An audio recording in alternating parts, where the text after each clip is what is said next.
Hello friends, मेरा नाम doctor Subhash Mishra है और मैं एक माइक्रोबायोलॉजिस्ट हूँ। हेल्थ अवेयरनेस से, माइक्रोबायोलॉजी से रिलेटेड, इन्फेक्शन से रिलेटेड वीडियो लाता हूँ और अपने नॉलेज को आपके साथ शेयर करता हूँ। इसी कड़ी में आज एक बहुत ही इम्पोर्टेंट टॉपिक पर डिस्कस करने जा रहे हैं और आज का जो टॉपिक है वो है फंगल इन्फेक्शन।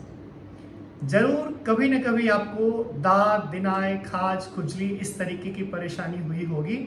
तो इस वीडियो में हम समझेंगे कि ये फंगल इन्फेक्शन क्या है, इस फंगल इन्फेक्शन के कितने प्रकार होते हैं, क्या टाइप्स हैं, साथ ही फंगल इन्फेक्शन का क्या लक्षण है। बात करेंगे लैब डायग्नोसिस के बारे में, ट्रीटमेंट के बारे में और प्रिवेंशन के बारे में, कैसे इस फंगल इन्फेक्शन से बचा जाए। तो चलिए वीडियो को शुरू करते हैं। सबसे पहले समझते हैं कि ये फंगल इन्फेक्शन क्या है। जैसे बैक्टीरिया के बारे में पढ़ाई करते हैं तो कहते हैं बैक्टीरियोलॉजी, वायरस के बारे में पढ़ाई करते हैं तो कहते हैं वायरोलॉजी।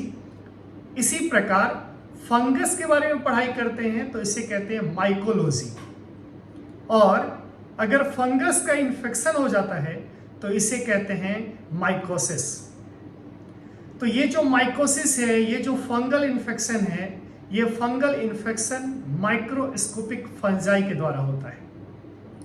ये फंजाई सॉइल में रहता है, ये फंजाई एयर में रहता है, ये फंजाई जो डिकेइंग मैटर है, सड़े गले पदार्थ है, उसमें प्रेजेंट होता है। और इस फंजाई का स्पोर रेस्पिरेटरी सिस्टम के थ्रू, रेस्पिरेशन के थ्रू हमारे रेस्पिरेटरी सिस्टम तक पहुंचता है और फिर ये कई बार अलग अलग प्रकार का इन्फेक्शन प्रोड्यूस करता है। शुरुआत में ये जो इन्फेक्शन होता है ये पहले स्किन इन्फेक्शन करता है, सुपरफिशियल इन्फेक्शन करता है, और कई बार skin infection, nail infection, hair का इन्फेक्शन, एथलीट हील जैसा सिचुएशन क्रिएट होता है, इन्फेक्शन क्रिएट होता है, और कई बार तो इंटरनल ऑर्गन में भी इन्फेक्शन हो जाता है और पेशेंट का डेथ भी हो जाता है।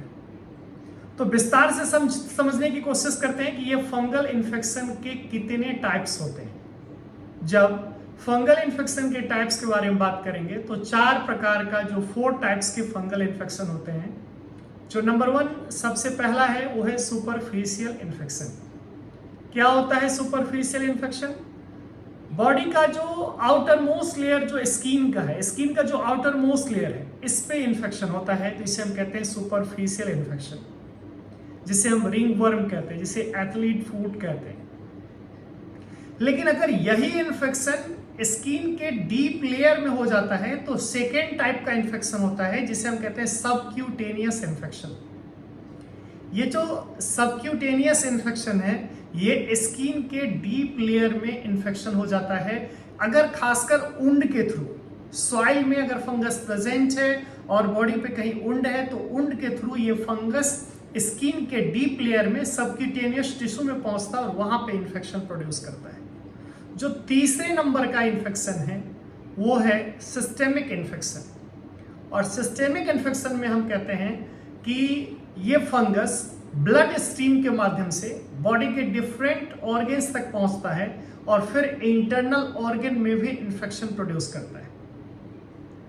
तो ये जो 3 प्रकार का इन्फेक्शन है, इसके साथ साथ जो चौथा टाइप इन्फेक्शन है वो है अपॉर्चुनिस्टिक इन्फेक्शन। सामान्यतः कुछ ऐसे फंगस हैं जो बीमारी पैदा नहीं करते हैं, नॉन पैथोजेनिक होते हैं, लेकिन अगर आपके बॉडी में रोग प्रतिरोधी क्षमता कमजोर हो गया, अगर आपका इम्यूनिटी सप्रेस है, तो ऐसे कंडीशन में क्या होगा, आपको इन्फेक्शन होगा, आपके अंदर में फंगल इन्फेक्शन होने का चांसेस ज्यादा है।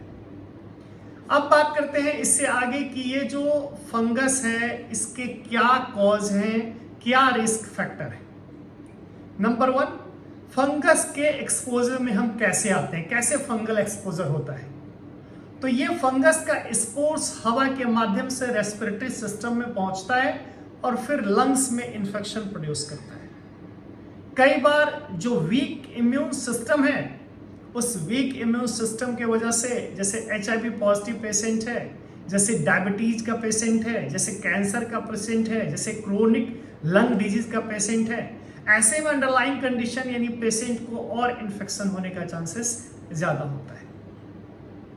अब बात करते हैं कि पेशेंट के अंदर में क्या सिम्टम्स देखने को मिलता है। सिम्टम्स क्या होता है? तो 4 प्रकार का सिम्टम्स है। नंबर 1 सिम्टम्स के बारे में बात करेंगे तो पहला, जैसे मैंने कहा, स्किन इन्फेक्शन। स्किन में इचिंग होना शुरू हो जाता है, स्किन पे रैशेस आना शुरू हो जाता है, डिस्कलरेशन हो जाता है, स्कैलिंग हो जाता है। तो इस प्रकार का एबनॉर्मलिटी स्किन पर देखने को मिलता है। जब हम नेल्स के बारे में बात करते हैं तो ये जो नेल्स है, ये नेल्स क्या हो जाता है, इसका ग्रोथ अल्टर हो जाता है, कई बार ग्रोथ रुक जाता है, इरेगुलर टाइप से ग्रोथ होना शुरू हो जाता है। जैसा हमने कहा कि डिस्कलरेशन इसमें भी आना शुरू हो जाता है, कई बार इन्फ्लामेशन इस एरिया में आना शुरू हो जाता है। तो इस प्रकार का फंगस का इन्फेक्शन नेल्स में देखने को मिलता है। लंग में इन्फेक्शन होता है, जो स्पोर्स हैं वो रेस्पिरेशन के द्वारा लंग्स तक पहुंचता है, वहां पे इन्फेक्शन प्रोड्यूस करता है, और फिर शॉर्टनेस ऑफ ब्रीदिंग होना शुरू हो जाता है, कफिंग होना शुरू हो जाता है। तो ये जो भी है इन्फेक्शन देखने को मिलता है। और जिसका वीक इम्यून सिस्टम है, वैसे में तो और भी इन्फेक्शन कॉम्प्लिकेशंस इंटरनल ऑर्गन के अंदर आना शुरू हो जाता है, और फिर कई बार तो अलग अलग ऑर्गन्स इससे इफेक्ट होना शुरू हो जाता है। तो डिफरेंट टाइप्स के सिम्टम्स जो है पेशेंट में देखने को मिलता है। अब बात करते हैं कि लैब में कैसे इसको डायग्नोस करें, डायग्नोसिस के क्या प्रोसेस है। तो पहला तो कि पेशेंट का हिस्ट्री को समझिए, जहाँ पे कॉम्प्लिकेशंस है, जहाँ पे सिम्टम्स नज़र आ रहा है आपको, उसको देखिए।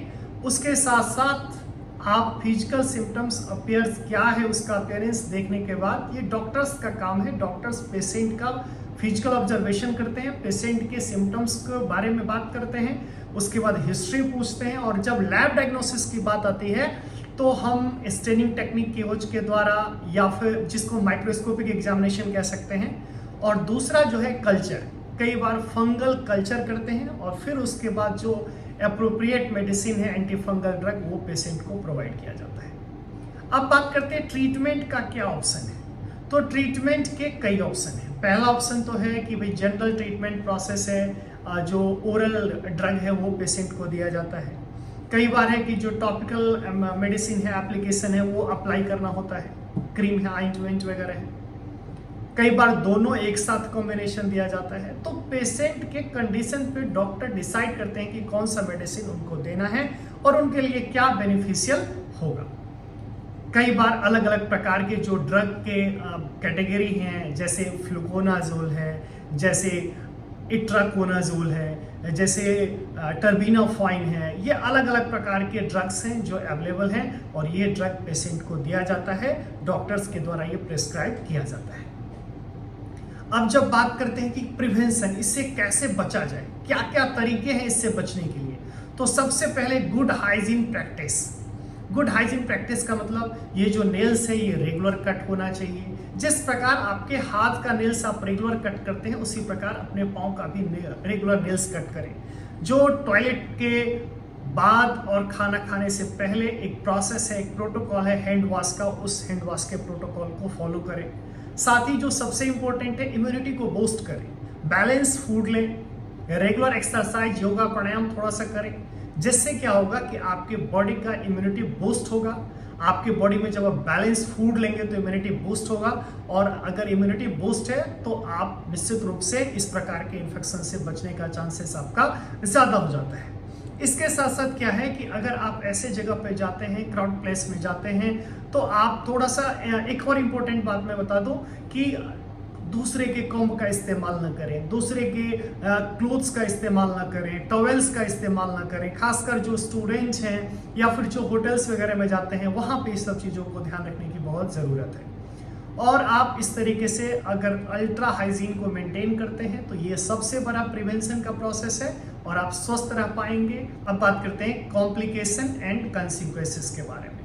कॉम्प्लिकेशन क्या है? Spread infection. अगर आप इन्फेक्शन पे ध्यान नहीं दे रहे हैं, आप इग्नोर कर रहे हैं, तो बॉडी के ये एक पार्ट से दूसरे पार्ट में भी फैलना शुरू हो जाएगा और इन्फेक्शन फैलता चला जाएगा। कई बार क्या है कि ये एक ऑर्गन से दूसरे ऑर्गन में भी इन्फेक्शन हो जाता है, और फिर बड़ा ही क्रिटिकल कंडीशन आ जाता है। कई बार तो इवन पेशेंट का डेथ भी हो जाता है। अब क्या टेक अवे करें, कौन सा नोट्स इस वीडियो से आपको मिल रहा है जो आपको ध्यान रखने की जरूरत है। हर वीडियो में कहता हूं, फिर से कह रहा हूं, अल्ट्रा हाइजीन।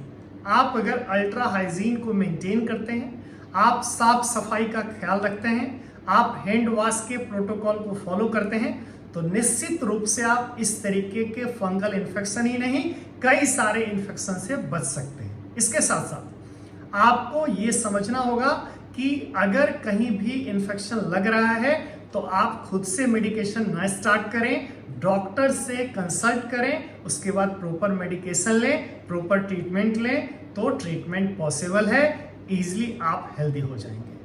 मैं लगातार आपके लिए अलग अलग टॉपिक पर इन्फेक्शन से रिलेटेड, हेल्थ से रिलेटेड, माइक्रोबायोलॉजी से रिलेटेड वीडियो ला रहा हूं। आपसे रिक्वेस्ट है, इस चैनल को सब्सक्राइब करिए, वीडियो को लाइक करिए, फ्रेंड्स तक शेयर करिए। Thank you so much.